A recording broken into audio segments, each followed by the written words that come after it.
सगळ्यांना नमस्कार. अनेक नेत्यांना, काही पक्षांच्या प्रवक्त्यांना असं वाटतंय की मी जे मांडतेय, मग ते ऑफिस ऑफ प्रॉफिट असो, कृषी घोटाळा असो, हे सगळं मांडण्याची गरज काय? धनंजय मुंडे यांचा आणि संतोष देशमुख यांच्या हत्येचा संबंध काय? आणि संतोष देशमुखांची जी हत्या झाली त्याच्याबद्दल सगळ्यांना जो आक्रोश आहे आणि त्याच्यात जे आतापर्यंत नीट त्याच्यावर कारवाई होताना आपल्याला जी दिसत नाहीये, अपेक्षित अशी होताना दिसत नाहीये, म्हणूनच मला असं वाटतंय की जोपर्यंत धनंजय मुंडे हे बाहेर पडत नाहीत मंत्रिमंडळातनं, तोपर्यंत या पूर्ण हत्येच्या शोधाला नीट दिशा मिळणार नाही. आणि म्हणून मी आधी कराड आणि धनंजय मुंडे यांचे संबंध कसे आहेत ते दाखवले. मग कराड आणि धनंजय मुंडे कंपन्यात एकत्र कसे आहेत ते दाखवले. त्यांचे आर्थिक व्यवहार असो, कंपन्या असो, मिळालेला नफा असो, दहशत असो. मग ऑफिस ऑफ प्रॉफिट मध्ये मी दाखवलं की एका राज्यमंत्र्याला राज्याच्या कंपनीकडनं थेट नफा मिळतोय. बॅलन्स शीटवर धनंजय मुंडेंची सही देखील आहे, तरीही काही झालं नाही. 4 दिवसानंतर थांबून मी कृषी घोटाळा काढला. त्याच्यात कसं साध्या 90 रुपयाच्या 92 रुपयाच्या नॅनो युरियाला 220 रुपयांनी खरेदी केली गेली, या सगळ्या गोष्टींचे डिटेल्स दिले. त्याच्यानंतर मी या नॅनो युरिया आणि नॅनो डीएपीच्या बॉटल्स मागवल्या देखील, आणि मागवलेल्या बॉटल्सचा इनव्हॉइस मी ट्विट केला. तर एक त्याचा जर आपण क्रम बघितला तर 4 तारखेला मी ती प्रेस कॉन्फरन्स घेतली, 5 तारखेला मी या बॉटल्स मागवल्या, आणि त्याच्यानंतर 7 तारखेला या कंपनीकडनं बंदी घालण्यात आली. असं सांगण्यात आलंय की कुठल्याही ऑनलाईन कंपन्या इफ्कोचे प्रोडक्ट्स विकू शकत नाही. आणि धनंजय मुंडे यांचे पीए कोण जोशी म्हणून आहेत, त्यांनी धडाधड सगळ्या माध्यमांना पाठवून दिलं की इफ्कोचे प्रोडक्ट्स विकता येत नाहीत, असा मेसेज त्यांनी पाठवला. आणि त्यानंतर मी सगळ्या माध्यमांना विनंती केली. त्याच्यापैकी मला वाटतं एका चॅनलनी तर अगदी डिटेल त्याचा अभ्यास करून दाखवलं की सगळेच्या सगळे ऑनलाईन जेवढ्या वेबसाईट्स आहेत सगळे, मग ॲग्रीबॅग्रीच नाही, ॲग्रोस्टार, किसान, बिघाट, अनेक अशा वेबसाईट आहेत ज्याच्यावर इफ्कोची प्रोडक्ट सर्रास विकली जातात. कारण त्याच्यावर इफ्कोनी एक राईटअप दिलं होतं, प्रेस नोट दिली होती, आणि ती देखील मला पाठवण्यात आली होती. आता ही प्रेस नोट मी ऑनलाईन देखील बघितली आणि मला गंमत वाटली की एक कंपनी जे सो कॉल्ड शेतकऱ्यांचं कोऑपरेटिव्ह आहे, त्यांनी इतकं प्रोएक्टिव्हली काम का केलं? तर याचा जेव्हा मी शोध घेतला आणि जेव्हा मी बोलायला लागते ना, तर मला अक्षरशः वेगवेगळ्या ठिकाणहून माहिती येते, आणि काही इतकी छान माहिती आली ते इफ्कोच्या अधिकाऱ्यांकडनंच आली. आणि त्यांचं असं म्हणणं आहे की इफ्को म्हणजे एक महाघोटाळा आहे. आणि मग मी त्याचा शोध घेतला, मग बघते त्याच्यावर लोकसभेत प्रश्न विचारले गेले, आणि एक नाही अनेक इफ्कोचे घोटाळे अनेकदा झालेत. आणि मी आता जेवढ्या तुम्हाला एक्झिबिट्स दिल्यात त्याच्यात सीबीआयचा एक FIR देखील आहे, आणि तो FIR आणि इतर लोकसभेतले विचारलेले प्रश्न ते देखील मी लावलेत, राज्यसभेत विचारलेले प्रश्न देखील लावलेत, आणि किती मोठ्या प्रमाणावर भ्रष्टाचार इफ्को मध्ये होतो याचे सगळेच्या सगळे डिटेल्स दिलेत. म्हणजे ती फार्मर कोऑपरेटिव्ह नावासाठी आहेत, पण तिथले अधिकारी काय काय करतात, अगदी तिथले मेन CEO पासून लोक कसे कसे भ्रष्टाचार करतात त्याचे सगळेच्या सगळे डिटेल्स मी तुम्हाला एक्झिबिट्स मध्ये दिलेत. त्यानंतर धनंजय मुंडे यांनी तर एक भन्नाटच काय काय त्यांनी क्लॅरिफिकेशन दिलं पुन्हा एकदा, आणि मला त्याच्यावर आता खरंच बोलून काही फायदा नाहीये. मला एवढंच सांगायचंय की माझ्याकडे येणाऱ्या नॅनो युरियाच्या आणि नॅनो डीएपीच्या बॉटल्स परत मागवल्या गेल्या. आता हा विषय आपण इथे संपूया. आता चॅप्टर नंबर 2 किंवा घोटाळा नंबर कृषी घोटाळा नंबर 2 त्याच्या मोठ्या घोटाळ्याकडे येऊया. आणि इथे धनंजय मुंडे कुठच्याही पद्धतीने वाचत नाही. हे एक पत्र आहे. हे पत्र इतकं कमालीचं आहे की त्याच्यावर तारीख नाहीये. मंत्री लिहितात पण त्याच्यावर तारीख नाही. आता या पत्रात काय लिहिलंय? दिनांक 30 सप्टेंबर 24 रोजी झालेल्या मंत्रिमंडळ बैठकीत दिनांक 23 सप्टेंबर 24 रोजी झालेल्या बैठकीत विचारार्थ ठेवण्यात आलेला मंजूर झालेला कृषी विभागाच्या प्रस्तावाचे इतिवृत्त कायम करण्यात आले. म्हणजे हा मंत्री किती थराला जाऊ शकतो हेचं हे धडधडीत उदाहरण आहे. 23 तारखेचा आणि 30 तारखेचा या दोन्ही कॅबिनेट बैठकांचे तुम्हाला मी अटॅचमेंट्स पाठवलेले आहेत. कुठेही ना 23 मध्ये ना 30 तारखेमध्ये कुठल्याही प्रकारचा निर्णय असा झालेला नाही. आणि मंत्री लिहितात काय आणि किती खोटं. महाराष्ट्र शासन कार्य नियमावली व त्या अन्वये दिलेल्या अनुदेशन मधील तरतुदीनुसार मंत्रिमंडळाने घेतलेल्या निर्णयाच्या अनुषंगाने त्वरित कारवाई करावी. मंत्रिमंडळाने मान्यता दिल्याप्रमाणे तातडीने. आता एक तर मंत्रिमंडळाने कुठल्याही प्रकारचा निर्णय केलेलाच नाहीये. हे तुम्ही त्या मी अटॅच केलेल्या दोन्ही कॅबिनेट बघा. तुम्ही 23 सप्टेंबर पण बघा आणि 30 सप्टेंबर पण बघा. त्याच्यात ते काय म्हणतात पुढे?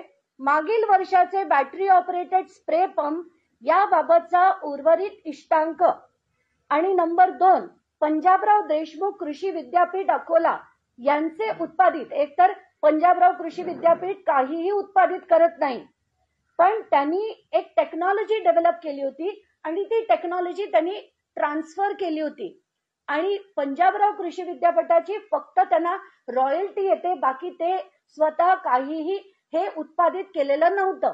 पण तरी ते म्हणतायत पेटंटेड सोलार लाईट पंप या बाबीचा लाभार्थी पुरवठा करण्यासाठी शासन निर्णय निर्गमित करून प्रक्रिया सुरू करावी आणि तसे पैसे MAIDC व PDKV अकोला यांना निर्देशित करून निधी वर्ग करण्यात यावा असं हे सरळ सरळ लिहितात.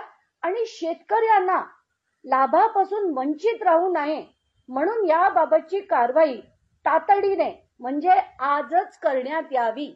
आजच करण्यात यावी असं हे धनंजय मुंडेंचं पत्र आहे आणि त्याच्यावर त्यांची सही आहे. याच्यावर कुठली तारीख नाहीये. आणि आता पुढची गंमत बघा.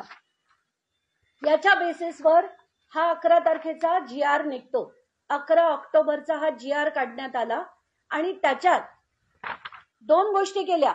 एक म्हणजे आपल्याला अतिरिक्त 500 कोटी देण्यात यावे आणि हे जे 200 कोटी होते जे मी मागच्या जेव्हा घोटाळा काढला होता त्याच्यात म्हटलं होतं की 200 कोटीचे नंतर बॅटरी स्प्रेअर पंप आणि सोलार लाईट ट्रॅपे घेतले गेलेत ते वेगळे असे हे दोन्ही सँक्शन या GR मधनच करण्यात आले. पण हे कधी नव्हतंच. कॅबिनेट बैठक 23 तारखेची पण बघा 30 तारखेची पण बघा. याच्या 200 कोटी बद्दल एक चकार शब्द सुद्धा लिहिलेला नाही. त्याच्यात जे लिहिलेलं आहे त्याच्या दोन्ही अटॅचमेंट्स मी तुम्हाला पाठवल्यात. त्यांचं म्हणणं कदाचित असं असावं की हे एक पत्र आहे. पत्र कॅबिनेट मीटिंग मधलं नाही, हे एक पत्र आहे. आणि त्या पत्रात हे सचिव कृषी यांच्याकडे पाठवण्यात आलं होतं 23 तारखेचं. याच्यातले जे निर्णय झालेत, निर्णय नंबर 1 आणि निर्णय नंबर 2. निर्णय नंबर 2 आहे 500 कोटी अतिरिक्त निधी मिळावा, म्हणजे हे सगळं सोडून आणि एक 500 कोटी मिळावा असा होता. आणि दुसरा जो निर्णय त्याच्यात अ ब क ड असं 4 गोष्टी आहेत. त्याच्यात कुठेही 200 कोटीचं नवीन आपण प्रस्ताव करतोय, त्याला शासन मान्यता देतोय असा शासन निर्णय झालेला नाही. मंत्रिपदाचा निर्णय झालेला नाही. म्हणजे खोटं बोलून धनंजय मुंडे हे असं मांडतात, त्याच्यावर GR काढतात आणि ते करून घेतायत. इतकी लिमिट यांची जर होत असेल तर ह्यांना कुठल्याही मंत्रिपदावर कधीही बसता कामा नये. त्यांची तितकी पात्रताच नाही, कारण इतका भ्रष्ट माणूस जो मंत्रिमंडळाचे निर्णय झालाय असं दाखवून जर भ्रष्टाचार करत असेल तर असा मंत्री यापुढे कधीही झाला नाही पाहिजे. कृषी तर नाहीच नाही, कधीही हा मंत्री झाला नाही पाहिजे अशी माझी थेट मागणी आहे. आणि आता तरी अजित पवारांनी आणि मुख्यमंत्र्यांनी आता तरी कारवाई करावी, कारण हे खोटे निर्णय दाखवून मंत्रिमंडळात कॅबिनेट बैठकीत झालेला निर्णय असं सांगून जर GR काढला असेल तर हे ऍब्सल्यूट खोटं आहे. आता लगेच पटपट उठतील, पुन्हा माझ्या प्रेस कॉन्फरन्स नंतर प्रेस कॉन्फरन्स घेतील, वाटेल ते बडबडतील. तर त्यांना मला सांगायचं, आता जे बोलायचंय ना तुम्हाला ते पेपर निशी बोला. 23 तारखेचा तुम्ही कॅबिनेट मीटिंगचे मिनिट्स मांडा, 30 तारखेचे कॅबिनेट मीटिंगचे मिनिट्स मांडा आणि मग सांगा की हा निर्णय कुठच्या कॅबिनेटमध्ये आणि कधी झाला होता. तुमच्या पत्रात तुम्ही लिहिले 23 आणि 30 दोन्ही याच्यात हा निर्णय झालेला नाही. आता कोणाला काही प्रश्न विचारायचा असेल प्लीज विचारा.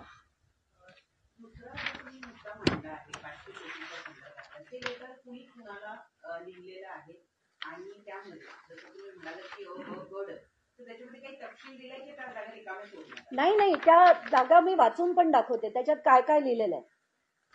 राज्य शासनाच्या विविध विभागांच्या योजनाबाबत सादरीकरण. सन 2023च्या खरीप हंगामामधील कापूस व सोयाबीन उत्पादक शेतकऱ्यांना अर्थसहाय्याबाबत हा पहिला मुद्दा. ब आहे मुख्यमंत्री बळीराजा वीज सवलत योजनेबाबत. क आहे मुख्यमंत्री अन्नपूर्णा योजनेबाबत. आणि ड आहे मुख्यमंत्री युवा कार्य प्रशिक्षण योजनेबाबत. हा आहे पहिला पेज नंबर 1. आणि पेज नंबर 2 मध्ये अतिरिक्त 500 कोटीचा निधी देण्यात यावा असं एक पत्र आहे. आणि आता आणि एक महत्वाचं पत्र आहे. हा, मी ते पण तुला तेच सांगते की त्याच्यात एक पत्र होतं जे कृषी आयुक्तांनी लिहिलं होतं. आणि ते कृषी आयुक्तांनी लिहिलेलं पत्र हे आहे. आणि याच्यात सरळ लिहिलंय. त्याच्यात 10 गोष्टी आहेत आणि त्या 10 गोष्टी वेगळ्या आहेत. या सगळ्या त्याची डिटेल्स मी वाचून दाखवते. हे जर माझे जे नोट आहे याच्यातलं शेवटचं पान तुम्ही बघा.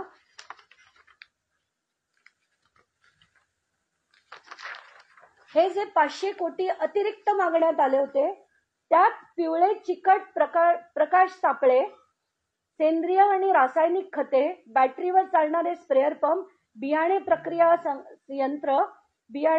यंत्र म्हणजे मॅन्युअल पण आणि इलेक्ट्रिक पण, स्पायरल ग्रेडर, सोयाबीन रिपर आणि नंतर multi crop crusher, multi electric boule आणि सोयाबीन स्टोरेजच्या ज्यूट बॅग. हे वेगळे देण्यात आले. पण हे थांबवण्यात आलं होतं कारण याची मान्यता आता देता येणार नाही असं स्पष्ट लिहिलेलं आहे. आणि ही मान्यता हिवाळी अधिवेशनात आपल्याला देता येईल असं सांगण्यात आलं होतं. म्हणजे हे तर नव्हतंच, हे तर थांबवण्यात आलं होतं. नाही, तो 342 कोटीचा आधीचा होता आणि 200 कोटी ऍडिशनल. पण ते तेव्हा मला कन्फर्म झालं नव्हतं की हा झालाय की नाही. तर हा 200 कोटीचा जो ऍडिशनल होता तो हा आहे.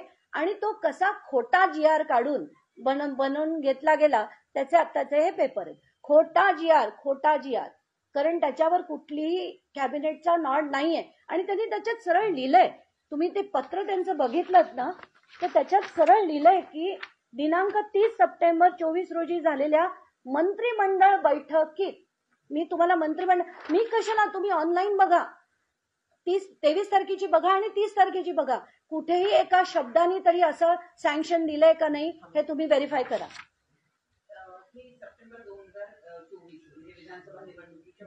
म्हणजे हा GR सुद्धा 11 ऑक्टोबरला काढला आणि 15 ऑक्टोबर पासून आचारसंहिता लागली. म्हणजे पुन्हा विधानसभेचा खर्च काढण्यासाठी हा घोटाळा, आधी लोकसभेचा काढण्यासाठी तो घोटाळा होता. अगदी 12 मार्चला झालं, 16 मार्चला डिस्बर्स झालं आणि लगेच आचारसंहिता लागली. तसाच हा सेम टू सेम परत घोटाळा.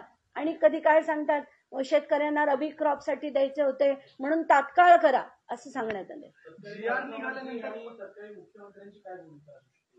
कोणाची मला नाही सांगता येणार, कारण खरं तर त्यांना ते अधिकारच नव्हते. आणि जसं मी मागच्या वेळेस म्हटलं होतं की 14 फेब्रुवारीला वित्तमंत्र्यांनीच एक हे काढलं होता, GR काढला होता की कुठल्याही नवीन गोष्टींना प्रशासकीय मान्यता मिळणार नाही आत्ताच्या घटकेला, त्यामुळे नवीन प्रस्ताव आणू नये असं वित्तमंत्र्यांनी म्हटलं होतं. आणि त्याच्यानंतर लगेचच हे प्रस्ताव आणतात आणि तो दिला गेला. तर मला आता धनंजय मुंडेंना सांगायचंय की तुम्ही जे बोलाल ना ते हवेत बोलू नका. जे मी मागच्या वेळेस मांडलं त्या प्रत्येक एक मुद्द्याला तुम्हाला जर प्रत्युत्तर द्यायचं असेल तर मुद्देसूद द्या, उगाच हवेत बोलू नका. आणि आजचं मी जे मांडलंय त्याचं पण मला मुद्देसूद उत्तर असेल तर द्या, नाही तर उगाच बडबड करू नका. बिलकुल, GR निघाल्याशिवाय होतच नाही ना ते. तर तो GR 11 ऑक्टोबरला निघाला आणि 15 ऑक्टोबर पासून आचारसंहिता लागली.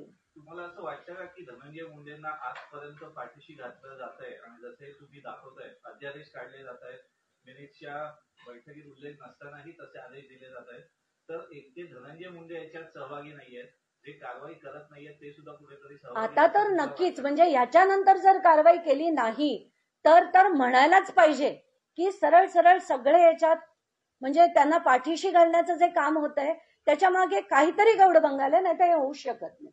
इतकं कोणी कोणाला प्रोटेक्ट करायला कधीही जाणार नाही. आता ते नाही मी म्हणू शकत, कोणाकोणाचे हात गुंतलेत मला नाही माहिती, पण झालेलं आहे एवढं मात्र खरं. आणि ते सगळेच जण तुम्ही तुमच्या लेवलनी ऍक्सेस करू शकता. बघा तुम्ही 23 तारखेचा 30 तारखेचा शासन निर्णय गव्हर्नमेंटच्या वेबसाईटवर मी डाउनलोड करून तुम्हाला पाठवले. जर एखादा मंत्री या पद्धतीनं कॅबिनेट बैठकीमध्ये न झालेले निर्णय हे झाले असं भासवून किंवा फोटोपत्र, this is a fraud, absolute fraud. आणि त्याच्यासाठी त्यांच्यावर FIR झाला पाहिजे, कारण this is not just, this is an absolute criminal fraud. तुम्ही पेपर्स फोर्ज करताय, तुम्ही बदलताय, जे झाल्याच नाहीये या गोष्टी मांडून तुमच्या मंत्रिपदाचा गैरवापर करून तुम्ही ते करताय. दिस इज ऍब्सोल्यूट फ्रॉड. कारवाई काय एकच मिनिट संविधानामध्ये काही तरतूद आहे का, किंवा अशा पद्धतीनं जर खोटं सांगून GR तयार केला जात असेल, मंत्री गोपनीयतेची आणि त्याचबरोबर जनतेच्या सेवेची शपथ घेत असतात, तर त्या सगळ्या शपथांचं दाखवून खोटं भासवून हे जर केलं असेल, केलेलं आहेच, तर ते दिसतंय आपल्याला उघड. आणि हे केलं असेल तर त्यांच्यावर कारवाई होणं हे भाग आहे, त्याच्यात दुसरं काहीच आपण म्हणू शकत नाही. आता त्याची कॉन्स्टिट्युशनल प्रोव्हिजनिंग आतापर्यंत मी काढली नाहीये, पण ते देखील शोधून काढेन आणि ते देखील मांडेन. पण आज मी म्हणते की आज पुन्हा मी एक स्कॅम काढलाय, अजून कारवाई झाली नाही, 3 दिवसांनी अजून एक काढणार आहे, त्याच्यात आणि माहिती देईन. पण जोपर्यंत या माणसाचा, आणि हा जाणं का गरजेचं आहे, जाणं गरजेचं आहे कारण एक मंत्री जो आपल्या पदाचा गैरवापर करून अमाप संपत्ती कमवतो, लुटतो आणि मग कराडसारखी माणसं ठेवतो जी दहशत पसरवतात, त्याच्याचमुळे असं हे जे हत्या झालीये ही परत महाराष्ट्रात कधी घडू नये म्हणून हे मंत्र्यांना अद्दल घडावी म्हणून माझा हा सगळा खटाटोप आहे. मला त्याच्यात काही मजा येत नाहीये, काही मला स्वतःच्या जीवाला त्रास करून घेण्याची गरज देखील नाहीये. पण हे कुठेतरी थांबायला हवं, कारण माझ्याकडे जेवढ्या केसेस येत आहेत आता, आमदार, खासदार, मंत्री हे सगळे पोलिसांचा आणि सगळ्यांचा गैरवापर करून मध्यमवर्गीयांना त्रास देत आहेत. त्याच्यासाठी हा लढा आहे आणि हे कुठेतरी आता सगळ्यांनी मिळून बंद करायला हवं. सुरुवातीला या प्रकरणी आरोप केला त्यांच्यासोबत, मात्र आता कुठेतरी शांत झाल्याचं दिसून येत आहे. संजय राऊतांनी असा आरोप केला कुठेतरी डील झाली त्यांच्या. नाही, त्याच्यात तर आम्ही सगळ्यांनीच म्हटलंय, संजय राऊत कशाला, सगळ्यांनीच म्हटलंय की नक्कीच त्यांच्यात काहीतरी राजकीय सेटलमेंट झालीय. कारण कुठे ना कुठे मला वाटत होतं की एकतर मी सुरेश धसांना 2012 पासून ओळखते, हा व्यक्ती कोणाच्या विरुद्ध म्हणजे एका सामान्य कुटुंबाला न्याय मिळवून देण्यासाठी लढत असेल असं मला कधीही वाटलं नाही. आणि हेच मी धनंजय देशमुखांना पहिल्या दिवशी जेव्हा मी त्यांना बीडला भेटले पहिल्या दिवशी सांगितलं होतं की हा माणूस कधीही पलटेल आणि एक्झॅक्टली तसंच झालं. कारण हे व्यक्ती कधीच म्हणजे जे जे आत्ता कराड आणि मुंडे करतायत त्याच सगळ्या गोष्टी धस देखील करतात आणि इतर जे राजकीय मंडळी जे त्या मोर्चात होते ते देखील करतायत. म्हणूनच पहिल्या दिवशीपासून माझा स्टँड क्लिअर होता की मी मोर्चात जाणार नाही. मला जो लढा द्यायचा आहे त्या मोर्चाच्या मागे रस्त्यावर बसून आम्ही तिथे आंदोलन केलं होतं, पण स्टेजवर चढले नाही. कारण माझी खात्री होती जितेंद्र आव्हाड काय ते संदीप क्षीरसागर काय धस काय या सगळ्यांना माहित नाही का की काय चीज आहेत ते. धनंजय मुंडे कसे आहेत, वाल्मिक कराड कसे आहेत सगळ्यांना माहितीये. पण हे जे सगळं आहे ते नुसतं राजकीय ड्रामा होता आणि मला असं कुठेतरी वाटतं की दसांना कदाचित कल्पना नव्हती की हे प्रकरण इतकं मोठं होईल, मीडिया इतकं लावून धरेल. त्यांना वाटलं हा मुद्दा मी जर उचलला अधिवेशनात उचलला तर समोरून सेटलमेंट होईल. कारण खरं माझ्या मते मला जर कोणी विचारलं तर बहुतेक कराड त्यांच्या भागात काम करायला लागले होते. ते थांबवण्यासाठी दसांनी असा स्टँड घेतला, अधिवेशनात प्रश्न विचारला म्हणजे समोरनं सेटलमेंट होऊन तो तुमच्या भागात येणार नाही, तुम्ही तुमचं काम करा आम्ही आमचं काम करू. हे राजकीय सेटलमेंट की तुमची कॉन्ट्रॅक्ट तुमची, आमची कॉन्ट्रॅक्ट आमची, तुम्ही थोडं खा आम्ही थोडं खाऊ, हे जे सगळा ड्रामा असतो ना यांचा हा करण्याचा त्यांनी सुरुवात केली. पण त्यांना कल्पना नव्हती की इतकी माध्यमं धरून लावतील, इतकी लोक त्याच्यासाठी लढतील. आणि हे जेव्हा वाढायला लागलं अस्वस्थ होऊन मग बावनकुळे आणि यांचं सगळ्यांचं छान गप्पा गोष्टी झाल्या, 4-4 तास बैठका झाल्या आणि त्यातही राजकीय सेटलमेंट झाली. संतोष देशमुख यांची हत्या अनैतिक संबंधातून दाखवण्याचा तो पोलिसांनी कट रचला होता. त्यात एक बाई देखील कलममध्ये तयार ठेवली होती असा आरोप धनंजय देशमुख यांनी. मी हा काल आरोप ऐकून मला धक्काच बसला आणि हे खरंच आहे की कुठच्याही लिमिटला जाऊन काय वाटेल ते आरोप करतील, वाटेल ते. कारण त्यांना कसंही करून वाचवायचंय. आणि माझे आता महत्वाचे परत मी ते मुद्दे मांडते की 1 तर 9 तारखेला ज्या 2 मोबाईल जे सापडले होते स्कॉर्पिओमध्ये त्याचं काय झालं, त्याच्यातनं त्याचा सीडीआर का बाहेर आला नाही, 2 त्याच्यातले डेटा रिकव्हरीसाठी पाठवला होता त्याचा डेटा रिकव्हरी आता 2.5 महिने पूर्ण झाले अजून का होत नाही. 24 तासात 4 लेव्हल म्हणजे डिलीट केल्याच्या 4 लेव्हल पर्यंत तुम्हाला डेटा रिकव्हर करता येतो. मग 2.5 महिन्यात हा का केला गेला नाही. जे धनंजय मुंडे यांच्या शासकीय बंगल्यात 19 जूनला जी कारवाई झाली होती ज्याच्यात हे 3 कोटीचा खंडणीचा व्यवहार तिथे झाला होता, तर अवादा कंपनीच्या लोकांची स्टेटमेंट्स का नाही झाली, एआयची सिक्युरिटीची जेवढे लोक होती त्यांची टॉवर लोकेशन्स त्यांचे स्टेटमेंट्स व्हायची गरज होती.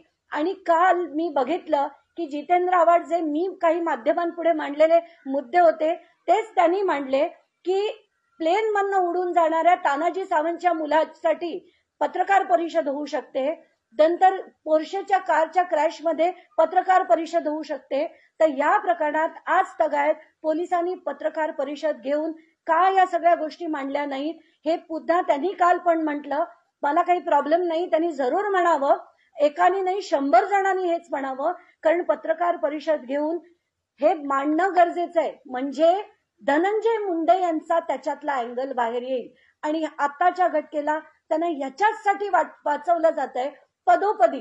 पण इथे जोपर्यंत आपल्या हातात गोष्टी येणार नाही आपण काहीच बोलू शकणार नाही. म्हणून मी हे नते या सगळ्या गोष्टी दाखवून त्यांचा राजीनामा करण्याचा प्रयत्न करते. बाकी माझा त्याच्यात काही स्वार्थ नाही. मैम एक बार हिंदी में बता दीजिए आज की आपकी प्रेस कॉन्फ्रेंस का मुद्दा क्या है. कई दिनों से आप धनंजय मुंडे इनका रेजिग्नेशन मांग रहे हैं, तो आज का मुद्दा क्या है? धनंजय मुंडे ये जब कृषि मंत्री थे तब उन्होंने एक पत्र लिखकर एक जीआर निकालने की विनती की थी. ये पत्र जो लिखा था उस पे कोई डेट नहीं थी. उसमें ये लिखा था कि 23 तारीख की और 30 तारीख की कैबिनेट की मीटिंग में एक प्रस्ताव रखा गया था और वो प्रस्ताव मंजूर हुआ था. तो मैंने 23 तारीख की और 30 तारीख की दोनों कैबिनेट की मीटिंग्स के डिटेल्स निकाले, उसमें ऐसा कोई भी प्रस्ताव नहीं था. इसका मतलब ये है कि धनंजय मुंडे ये बहुत ही उन्होंने झूठा बयान देकर 11 अक्टूबर का एक जीआर निकाला और उसके तहत 200 करोड़ का घोटाला फिर एक बार किया है। माने पहला घोटाला था 342 करोड़ का और दूसरा जो घोटाला है वो 200 करोड़ का। ऐसे करीब करीब 550 करोड़ का घोटाला उन्होंने किया है। पर इस बार साफ झूठ बोल के, पहली बार तो उन्होंने एटलीस्ट फाइनेंस मिनिस्टर और सीएम का सिग्नेचर लिया था, हालांकि दोनों को वो साइन करने का कोई अधिकार नहीं था, क्योंकि उसका अधिकार एक कमिटी के पास था, फिर भी उनकी साइन लेकर किया था। यहाँ तो किसी की भी मान्यता नहीं थी और बिना मान्यता उन्होंने ये सब जो किया है एब्सोल्यूट फ्रॉड है। और इसका क्लैरिफिकेशन अब जिसको देना है, कृषि विभाग को देना है, धनंजय मुंडे को देना है, इफ्को को देना है, उनके चाचा को देना है, मुझे कोई फर्क नहीं पड़ता। ये फ्रॉड है, फ्रॉड है और फ्रॉड है। Agriculture scam then profit of house of profit apart from this base scam, तो इन सारी चीजों में स्कैम बाहर आ रहे हैं। It's around 5.5 crore scam. लेकिन उसके बाद भी अगर अजीत पवार से अगर प्रेस कॉन्फ्रेंस में पूछा जाता है कि धनंजय मुंडे की रेजिग्नेशन क्यों नहीं ले रहे, तो वहां से आ रहा है कि आप उनसे ही पूछे। मेरा ऐसा मानना है कि संतोष देशमुख की जो हत्या हुई है और जिस दिन हत्या हुई उसी दिन एक स्कॉर्पियो पकड़ी गई थी और उस स्कॉर्पियो में 2 मोबाइल मिले थे और सारे मीडिया चैनल्स ने ये बताया था कि उसमें एक बड़े नेता का नाम है। तो वो बड़ा नेता कौन है ये आज तक हमें नहीं बताया गया। और ये जो पुलिस डिपार्टमेंट है जो डायरेक्टली अंडर देवेंद्र फडणवीस है, ये हमें कभी नहीं बताएंगे। तो ये पहला मुद्दा है। दूसरा मुद्दा ये है कि ना इसका सीडीआर बाहर आया है, ना इसकी जो डेटा रिकवरी 2.5 महीने से नहीं हुई, क्योंकि ये छुपाने की कोशिश हो रही है। तीसरी बात, जो 19 जून 2024 को जो कहा गया था, और ये सो कॉल्ड सुरेश दस जो लड़ रहे थे कि आका के आका वगैरह वगैरह जो डायलॉग्स मार रहे थे, उन्होंने खुद कहा था कि सातपुड़ा बंगला में ये 3 करोड़ की बैठक हुई थी, ये एक्सटॉर्शन का रेट फिक्स हुआ था, 50 लाख दिए गए थे। ये मैं नहीं बोल रही हूँ, सुरेश दस ने बोला था पब्लिक मीटिंग में। और ये अगर हुआ था तो इसका आगे क्या उसकी तहकीकात हुई, क्या उसके टावर लोकेशंस लिए गए, क्या उसके आगे जो डिटेल्स है स्टेटमेंट लिए गए, कोई पता नहीं हमें। और ये बताने के लिए पुलिस ने प्रेस कॉन्फ्रेंस लेनी चाहिए थी, पर वो बाकी सब बड़े बड़े लोगों के लिए प्रेस कॉन्फ्रेंस होती है, जैसे सैफ अली खान के लिए होगी, वो तानाजी सावंत के बेटे जो प्लेन लेके उड़ते हैं उनके लिए होगी। पर ये मुद्दा जो है जिसने महाराष्ट्र को हिला दिया था, उसके लिए महाराष्ट्र पुलिस को प्रेस कॉन्फ्रेंस लेने की जरूरत नहीं समझते।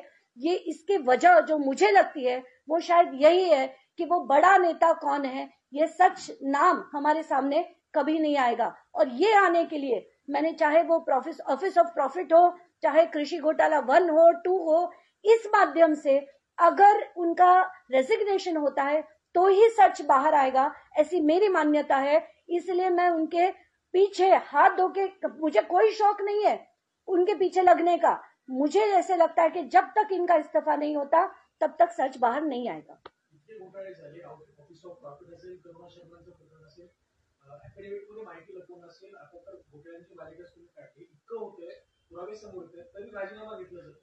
फक्त आर्थिक अँगल आहे की इतर काही अँगल आहे त्यामध्ये? नाही, आता मला नाही माहिती, कारण असायला हवं। काही गुपितं माहिती असतील, काही काही गोष्टी माहिती असतील, मला नाही माहिती। पण मला असं वाटतंय की कुठलाही मुख्यमंत्री किंवा पक्षाचा अध्यक्ष इतके एकानंतर एक होऊन सुद्धा जर त्यांचा राजीनामा घेत नसतील तर त्याच्या मागे काही ना काही तर नक्कीच आहे। आता आणि एक होतं की ते जे नॅनो युरिया, नॅनो डीएपीचे जे मी घोटाळे बाहेर काढले होते, तर त्याच्यात नॉट रेकमेंडेड अशा सह्या आहेत आणि पंजाबराव कृषी विद्यापीठाने आणि अनेक संशोधकांनी त्याच्यावर लिहून दिलंय की हे वापरण्यात येऊ नये। एवढंच नाही तर अख्ख्या देशभरातल्या अनेक ठिकाणून हे रिजेक्ट झालं होतं। फक्त एका ठिकाणी वापरलं गेलं, बाकी सगळीकडून हे रिजेक्ट झालं होतं। शेतकरी वापरत नाहीत म्हणून हा माल पडून होता आणि त्याचे सुद्धा अनेक खुलासे मी काही दिवसात करीन। आता तरी धनंजय मुंडे राजीनामा द्या। माझा तोच प्रश्न एकदा तुम्हाला स्पष्ट विचारतो की मग आता तुम्ही जे मिनिट्सचे सुद्धा सांगितले, अध्यादेश काढला जातो, मुख्यमंत्री, उपमुख्यमंत्री आणि वित्तमंत्री अजित पवार, एकनाथ शिंदे माजी मुख्यमंत्री ज्यांच्या काळात हा अध्यादेश आला, आणि विद्यमान मुख्यमंत्री फडणवीस. तर तुम्हाला असं वाटत नाही का की यांना या गोष्टीची कल्पनाच नसेल आणि कुठेतरी लागेबंदे आहेत सगळ्यांचे, घटक पक्ष जे तिन्ही सरकारमध्ये सामील आहेत, म्हणूनच धनंजय मुंडेंना इतक्या आरोपांवर आरोप होऊन प्रकरण बाहेर येऊन अजूनही पाठीशी हे 3 नेते घालतात. आता त्यात 2 टप्पे. पहिला म्हणजे 342 कोटीचा जो स्कॅम होता त्याच्यातल्या याच्यावर म्हणजे सँक्शनवर मुख्यमंत्र्यांची आणि वित्तमंत्र्यांची सही होती, शिंदे आणि अजित पवारांची. पण याच्यात तर कोणाचीच सही नाही, म्हणजे याच्यात मंत्रिमंडळाचं पण सँक्शन नाही. आणि हा तर म्हणजे उघड ओपन अँड शट आहे. त्याच्यात त्या दोघांची सही होती. पण कसं आहे की लोकसभेच्या निवडणुकीच्या आधी सगळेच जण कसे पैसे खातात, कसं काय करतात सगळ्यांनाच माहितीये. मग अमुक जर आलाय प्रस्ताव करून टाका सही, म्हणजे तू माझ्या याच्यात गप्प मी तुझ्या याच्यात गप्प, असा सगळा प्रकार काहीसा असावा असा माझा अंदाज आहे. पण दादा तर आता नैतिकतेच्या मुद्द्यावर म्हणतात, तुम्ही नैतिकता म्हणून राजीनामा दिला होता. त्यांनी राजीनाम्याचा धनंजय मुंडे यांच्या राजीनाम्याचा चेंडू आता त्यांच्या नाही. आता त्याच्यात खूप इंटरेस्टिंग आहे. अजित पवार म्हणतात सिंचन घोटाळ्यात मी नैतिकता दाखवून राजीनामा दिला, म्हणजे जर धनंजय मुंडे राजीनामा देत नाहीत तर त्यांच्यात नैतिकता नाही असती तर त्यांनी दिला असता, असंच काहीसं त्यांना म्हणायचं असेल. आणि जो मंत्री, मला एक कळत नाहीये, तुम्ही जर ते राजीनामा देत नाही तर का नाही करत त्यांना बरखास्त? का काढून टाकू शकत नाही तुम्ही एका मंत्र्याला? तुमच्या पक्षातला आहे, भ्रष्टाचार करतोय, एक नाही अनेक पुरावे आलेत, का काढू नये त्यांना? पण ठीक आहे, मी सिंचन केला, तुझा छोटा आहे माझा मोठा होता, संपला विषय. चला, थँक्यू.